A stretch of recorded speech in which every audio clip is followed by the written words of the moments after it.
आउ सही होनी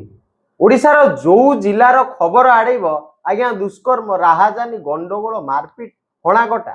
जाजपुर रे आज्ञा क्रीड़ाविद को दुष्कर्म अभियोग सेपटे स्कूल आज्ञा नवम श्रेणी छात्री को असादाचरण कले लोके सेपटे जदि जगतसिंहपुर को देखा सेठी दुष्कर्म आदिवासी बहुल अंचल मालकानगिरी को जदि आम देखा सेठी दुष्कर्म भुवनेश्वर एजी छक निकटवर्ती अंचल जो वीवीआईपी माने रहउछंती मंत्री विधायक आईएएस आईपीएस ऑफिसर सेठी आज्ञा महिला माने सुरक्षित नाती कौन चलती